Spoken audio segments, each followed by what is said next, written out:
Does it mean to be selfish? I mean, what comes to mind to me are people that I know that I don't particularly care to be around. It's pretty rare that the word selfish has positive connotations, yet tonight, in the context of a caring man whose plant based cardiology is saving and transforming lives, the letters that make up that word can be very transformative indeed.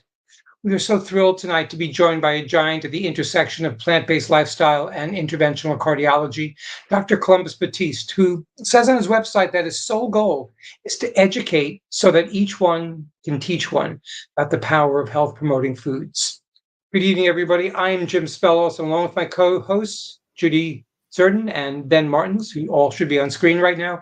We welcome you to another episode of Heart to Healthy Heart, plant based conversations that can save your life. As always, we encourage you to use the chat box to tell us where you're viewing from, as well as to ask any questions of our special guest, and we'll try to get to as many of them as our 30-minute time slot can accommodate. And at this point, we'd love to just welcome Dr. Batiste on here and give you a little bit about him, make sure he gets the headline there too. He is a board-certified interventional cardiologist and a passionate advocate for lifestyle lecturing across the globe on the power of plant-based nutrition. His greatly anticipated first book, entitled Selfish, a cardiologist's guide to, let's get this right, a cardiologist's guide to healing a broken heart, is available now through his website, drbatiste.com. Dr. Batiste, it's such an honor to have you here. I was fortunate enough a few years ago to interview you for the Plantathon. Welcome back, and thanks for taking the time for us tonight. Oh, it's a pleasure to see you again, and thank you for having me. Well, I get to ask the softball question before I leave it to my smarter panelists to be able to ask a little bit more depth. But tell us all about your plant-based journey, and in particular, who inspired you to become a cardiologist, let alone a plant-based one? Yeah, I my journey towards being a doctor is kind of a little circuitous one. My dad actually was of the generation that in order to succeed, you had to achieve education, and so there wasn't a question of not going to college and advanced degrees. It was a matter of what are you going to do? Are you going to be a doctor, a lawyer, a business person, a professor? What's your goal? And so we had lots of science books around the house because my dad wanted to be a doctor himself, but his dad died in a car accident, truck driving accident, when he was a teenager. And so I was just drawn to it. And I'll tell you, I did what I tell people not to do. I went in blind. I had no idea what I was getting into, even in the field of cardiology. But as I went down the sciences, I'll tell you, I fell in love. I started out wanting to be the Lakers team doctor, and I know you all are based in New York, but there is only one Mecca, and that is the Los Angeles Lakers. But so I wanted to be the Lakers team doctor growing up watching Magic Johnson and the whole Showtime era. And after my first year in college, I did a rotation in the University of Virginia. And I'll tell you, it wasn't any bells and whistles, but I was with this cardiologist. We're doing treadmill tests. She started to explain the heart, and I started falling in love. It just made sense. It started coming together, and it was easy for me. And so that was my passion. As a matter of fact, what I put inside of my senior graduation, like what my goals were, I said, I want to become the chief of cardiology. I said at UCLA in the future. And so I've been blessed. I've led an extremely blessed life to be able to achieve this goal of being a cardiologist. It's my second dream job, of course. But the plant-based component to it, it came in after just a series of family tragedies, and really recognizing that was the culmination of patients asking me a simple question. They said, okay, doc, what should I do? How should I eat? How should I live? And I didn't know. So I would say silly stuff, ridiculous stuff. And I'd say, oh, just do the 4 out of 7 rule. And they're like, huh? I said, just do well 4 out of 7 days. I said, nobody's perfect. Nobody's going to do well every day. And I would give these just quips and little things. Wearing a white coat that people are taking seriously, that was ridiculous. And I started to go into Barnes and Nobles, other vendors, and just look at books where physicians wrote. And eventually, after personal life tragedies, one of the books I happened to have in front of me was Caldwell Esselstyn's book, right? Prevent and Reverse Heart Disease. And after my dad died, the chapter on moderation kills just struck such a chord inside of me. That began the whole entire journey for me, to be honest with you. And that brought me to where I'm at essentially here today. And he's been a wonderful mentor. He's been a wonderful person that I can lean on whenever I see him. He'll remember and say, Columbus, how are you doing? And he's first inspired me and said, you know what? You can do a lot of wonderful work out there. Let's go get him. So, journey. Beautiful. Hi, Dr. Batiste. Hey there. Good to have you here. So I just wanted to ask you a little bit about a hot topic, the blood glucose lowering drugs, the semaglutide drugs, Ozempic and Wegovy. And then, of course, there's another one that's a different class of drugs, Mounjaro, that's also used for a similar purpose. Yes. What are your thoughts about the recent research regarding their effects on cardiovascular health? And I know recently there's been some talk about kidney health benefits as well. Yeah. I mean, so we're fine. So what this medication is for your listeners out there who may not be familiar, science is beautiful. It's wonderful. And so what we've identified many, many, many years ago is the fact there are messengers inside the body. And it's almost like that old now, Snapchat, where you send the messages and they go away, they disappear after a while. That's like hormones. These are messages that are sent that tell the body to perform certain actions. And so we have lots of them inside of our body. And one of them includes obviously the GLP-1, the glucose-like peptide 1 inhibitor. And so we have these different messengers that are there, and that can slow your digestion. They can basically increase satiety, and they kind of tell the body to turn off the signals to keep just eating and over consuming. And so one of the things that we do in science is we try and mimic what the body does or what happens in nature. That's the entire science behind pharmacodynamics in terms of pharmaceutical agents. Everything else is really trying to mimic natural processes and bring them to life to say, you know what, let's take out the secret sauce and go from there. So that's setting the table for it. This medication has been used for years for diabetics to kind of help slow and improve their blood sugar. And so they also identified that similar to metformin, that it can help lose weight, a person lose weight because obviously they're not eating quite as much, they're full. So the studies really evolved over that principle and showed that they were efficacious in helping to promote weight loss. So here's the thing. Many of your listeners out there may recall that there were medications called Fen-Phen and other medications out there years ago. And these medications had dire effects on the heart.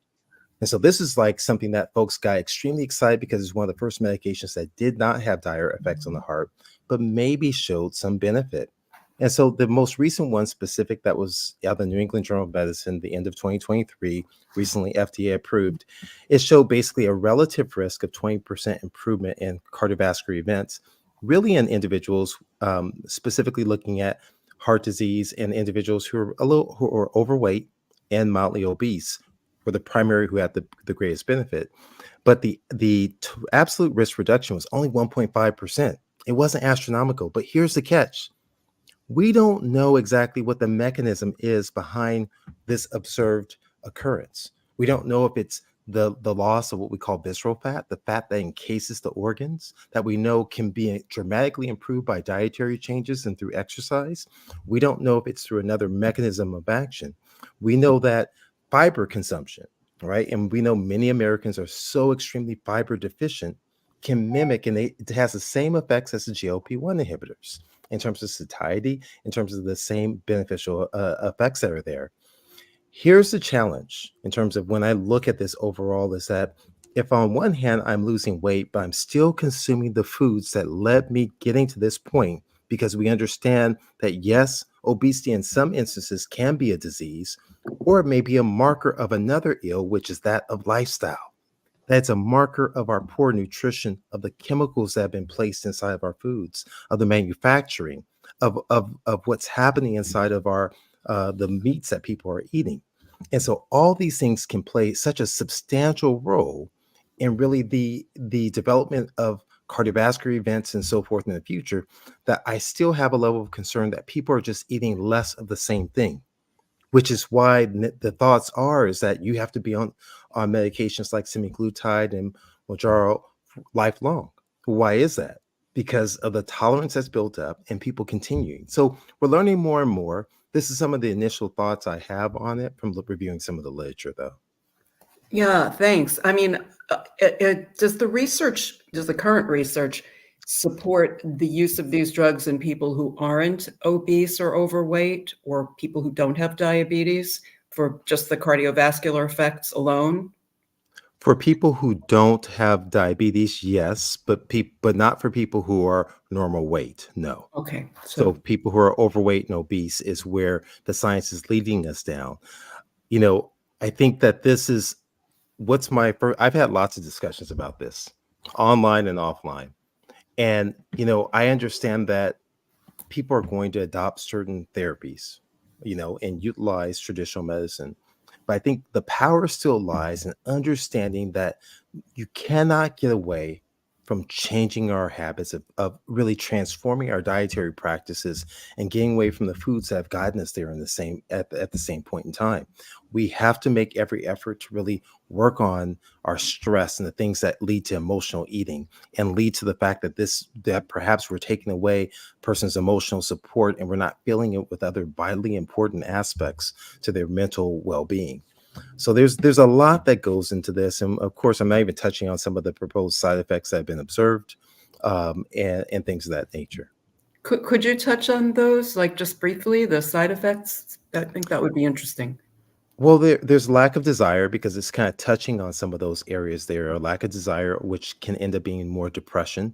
There is some concerns as well, obviously, of pancreatitis. There's Mm. issues in terms of the muscle loss, which is what we see very similar to keto diets, as opposed to fat loss. And we know that's a very strong predictor of health long term is your muscle mass, right? And that becomes, especially as we grow more mature in years lived. So when we look at this confluence, we obviously have what we call gastroparesis, which means your stomach becomes sort of paralyzed. The food sits there, it doesn't move, creates this sense of fullness that's there, increased belching, increase gastric reflux, and so forth begins to happen. So these are some of the symptoms that have happened, as well as I think I may have mentioned pancreatitis as well. Mhm. Thank you. Good evening, doctor. Aside from these drugs, what are some other notable recent cardiovascular newsworthy topics that our viewers need to know?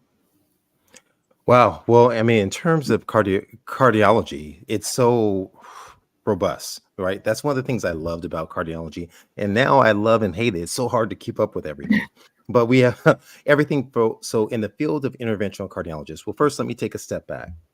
Cardiology is it's multifaceted. So the way I describe it is you have plumbers of the heart, which is what I am by trade. I'm an interventional cardiologist, work on the plumbing, unclogging pipes. You have structural cardiologists who work on like the construction, the framing of the house, and making sure when it becomes dilapidated. These are heart failure doctors, doctors who replace the doors, valvular doctors too as well. And then you have the electrical doctors who deal with electrical circuitry called electrophysiologists. And so in this realm, there's so much advancements that are occurring right now in the field of interventional cardiology. There's been a lot of work. And the data is, I'll be honest, although it's being approved, it's not astronomical in terms of high blood pressure and looking for these patients who are extremely hypertensive or have an elevated blood pressure of saying whether or not we can do a procedure around their renal arteries that can help lower the blood pressure. And so there's some value there in terms of small millimeter improvement, 3 millimeters. You may say 3 millimeters isn't much, and I would agree with you, but millimeters do matter. But here's the greater thing is that we know the power of lifestyle. We understand that in certain segments, you can increase and lower your blood pressure by 6 to 12, depending on your gender and race and the aggressiveness in terms of nutrition by changing and transforming your diet. We know that through exercise, we can lower our blood pressure as well. As we understand that lack of sleep raises our blood pressure as our stress levels are higher. So there's so many things as we get caught up in the glitz and glamour of the procedures. Now, there are certain things that you may not be able to control. You may not be able to control if the doors in your heart, called the valves, become stiff and restrictive, and they develop what we call stenoses, which means they don't open well. There is a hypothesis, the lipid hypothesis, as it relates to cardiovascular disease that may apply to valvular disease, certain forms of heart valvular disease, with the presumption that if you were able to lower that burden, you might be able to slow the progression of it. But that really has not been validated in studies. Do I use it to give my patients hope, to push them down that road and so forth, of slowing the what specifically I'm speaking of, aortic valvular disease, but wonderful progression in terms of, instead of going through the chest bone, we can go through the groin and someone goes home the next day, in terms of it, that we can correct the mitral valve in some instances, the tricuspid valve in some instances, that we're able to stop the electrical short circuiting in the heart through a procedure called an ablation. So there's so many wonderful things that are available that really, unfortunately, at this point, lifestyle can't necessarily correct everything. And so there is a value in having this technology available for individuals who are suffering. But there's such a vast majority of things that lifestyle can indeed treat, and that it can indeed slow the progression in reverse, that we have to all embrace it and look to the power of it. Good. You mentioned moderation. With respect to plant-based nutrition, what is your view on moderation? Well, what's interesting is that we never say, I'm going to be moderate drinking water. I'm going to be moderate with this bucket of strawberries or with this bowl of beans or with anything like that. But we say, I'm just going to have a little bit of wine. I'm going to be moderate. I'm going to have a little bit of cake. I'm going to be moderate. I'm going to have a little bit of this burger and fries, whatever type it is, whether or not it's standard American diet vegan style or standard American diet keto style, right? We don't say moderate to the things that are health promoting for us. And so the idea and the concept, I agree with the sentiment of Dr. Esselstyn when he said moderation kills, because what exactly is moderate? I can't measure it. It varies from me to you. When I go and I grab a handful of whatever, my handful may invariably be different than yours. I think that it's not that we have to vilify everything in life, but you have to really think out loud of, what are your goals and what are you looking to achieve in life? And how are your actions getting you to that point? And that also includes food and nutrition. And the thing is that we relate our emotions so much to it. But I tell you what, that if all of a sudden I'm having a wonderful, you guys invite me to New York and we're having a wonderful gathering, great food, my memories are going to be centered around that food that I had there that was healthful and nutritious. The memories are based on the interaction, the emotions that are engendered with that. And so we have to be able to form new memories, new neural connections, and create a positive aspect for our family and our friends in the future going forward. Thank you. Let's talk for a minute about being selfish. Yes. How can being selfish transform your cardiovascular and your health in general?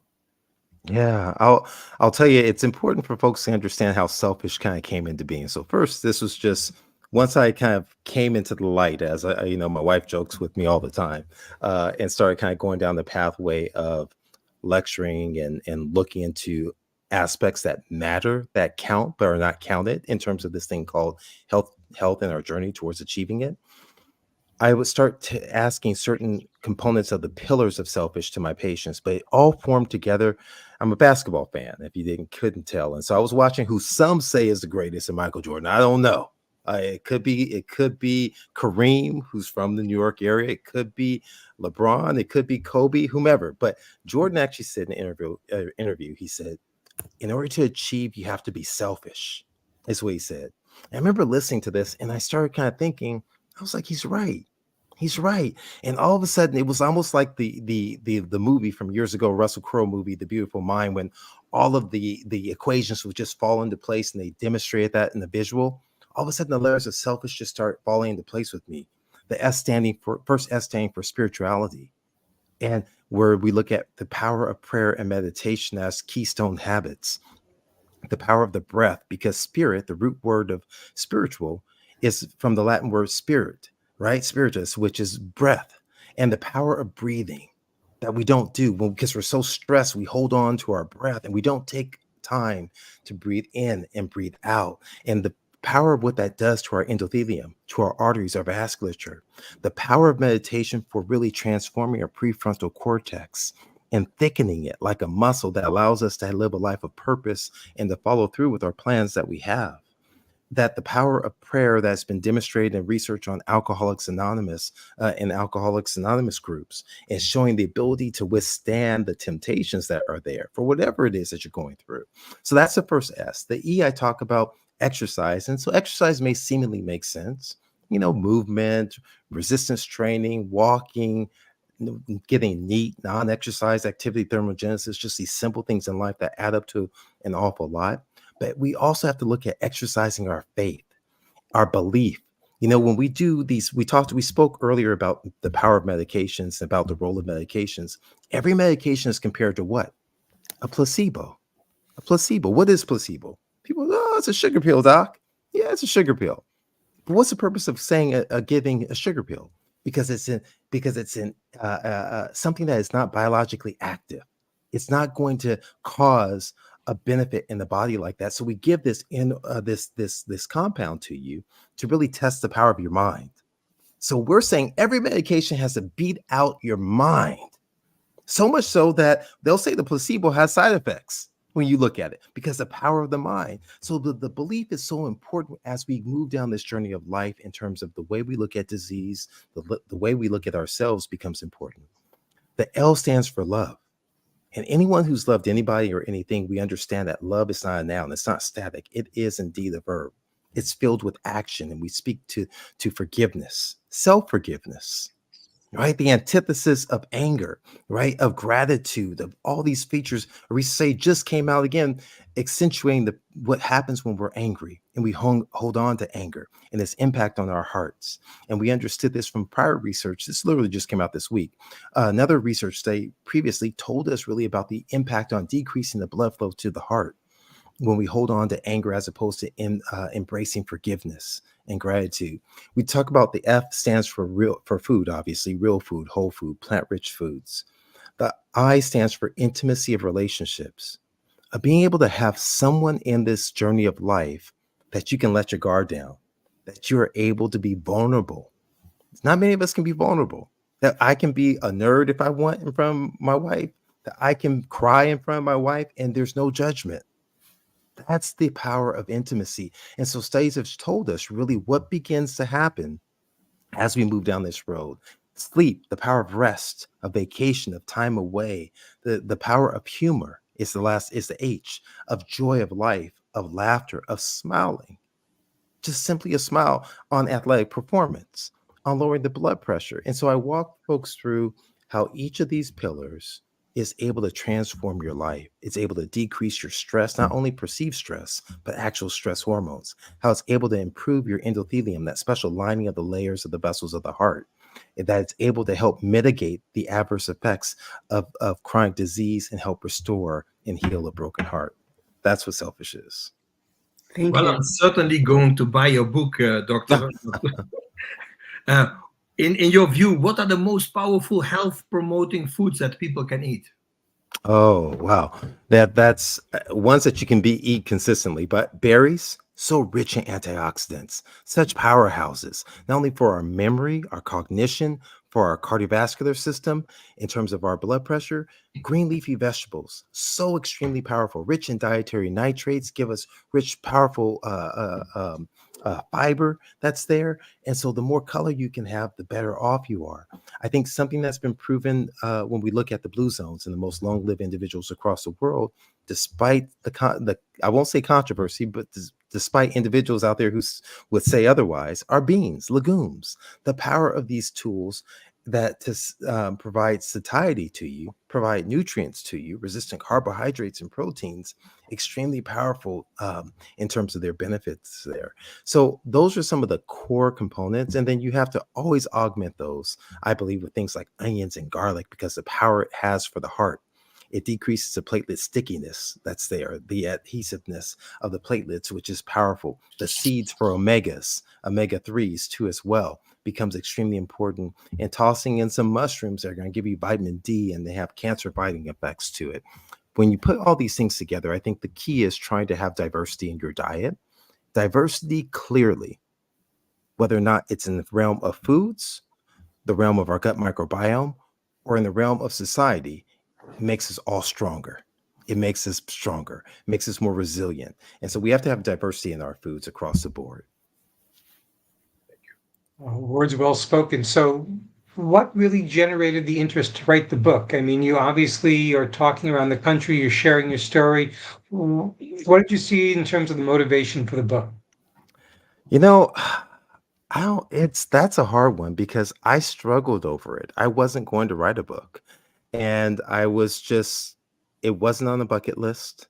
It wasn't something, but it just at a certain point, I was talking about the concept of selfish as it kind of came together in my mind. And the questions just came up. Are you going to write a book? And these are things that when I was seeing patients in clinic on a regular basis, that I would talk to them about as I spoke to you. I literally would tell patients, tell me the last thing you did for yourself that made you smile. Tell me the last thing you did that was just for you, that was selfish, just for you, not for anyone else, not for the greater good, but for you. And we'd have these little conversations. And many times my clinic visits were not even about me prescribing medications or looking at bad cholesterol or anything of that sort, but really talking about the stress of life. And what I recognized so quickly is that people are suffering out there with stress. This is even before COVID, before the pandemic, obviously. And so people are suffering with stress. And it's like, this is a major contributor in terms of our disease state. And I felt as if many times inside of the plant-based world and others, we have this ivory tower of health, and we come at it from an approach of all or none. Now, I live that way, right? I'm whole food plant-based. I'm 99%. I don't really dibble and dabble in much of anything at all. That's my way. But I understand I wasn't always at this place on this journey. And so because I'm here, I can't expect my younger version 20 years ago, whatever else, to be the same place I am.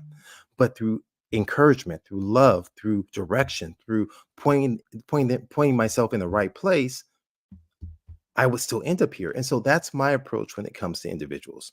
Yes, I tell you where I want you to go, but now I want to meet you where you're at and let's bring you here. So my approach is slightly different, I believe, than what I've read in many of the books to provide information, a different angle, how it really takes a village to transform our life. It really takes a multifaceted approach to transform and sustain this journey. It involves a community, online or in person. It involves getting joy. I mean, what purpose is it that I get healthy and I transform my heart disease and I'm angry as can be, right? What good is it that nobody wants to be around me? That's no good. We do this. What's the purpose? To live a life of purpose, right? We want to get selfish to live a life of purpose, that you're doing something, either educating, transforming, making the place better for the next generation that comes after us. And that's really the reason why I ultimately threw my hat in the ring of writing the book and had a wonderful publishing company who believed in me. And I'll tell you, it's hard as a physician trying to in practice and doing administrative work and still seeing patient doing procedures and trying to lecture to empower folks and cooking classes, and then to find time while raising kids to try and write a book. So this has been many years in the working, and been very grateful, once again, moments of gratitude for the publishing company that believed in me to kind of help me get to this point that's here. Not perfect by any stretch of the imagination, but neither are my lectures. My lectures aren't perfect. I sometimes flub my words. Sometimes I may not give all the information I want. And so my goal is for it to reach one person, that one person it resonates with, it transforms their life, and they help someone else. And then I know my job is done. You know, you might not be perfect, but in a good way, you are selfish, and we so appreciate that. Dr. Batiste, it's been a joy to have you on. The half hour flew by. I hope you'll consider joining us again. But Of thank you course. so much, and enjoy the game tonight. And then another basketball playoff game. I'm an old Willis Reed fan, so it's a long conversation. We can have it another Yes. time. So I want to Totally. thank Dr. Batiste for being here tonight. And a couple of things just to note. That Plan Powered Metro New York has so much going on. It would take another half hour to share it all. So I just want to make sure that you have our website, planpoweredmetronewyork.org. You also need to know about Dr. Batiste's website, which is drbatiste.com. And again, the book, once again, that he has on Amazon and all places you get books right now is Selfish, a cardiologist's guide to healing a broken heart. As always, if you want to watch any of our episodes again, they are all on the Planned Parenthood Metro New York YouTube channel. And on behalf of Judy and Ben, I'm Jim Spellos, as always, wishing you optimal health. And we look forward to seeing you once again next time on Heart to Healthy Heart. Thanks for being here tonight, everybody.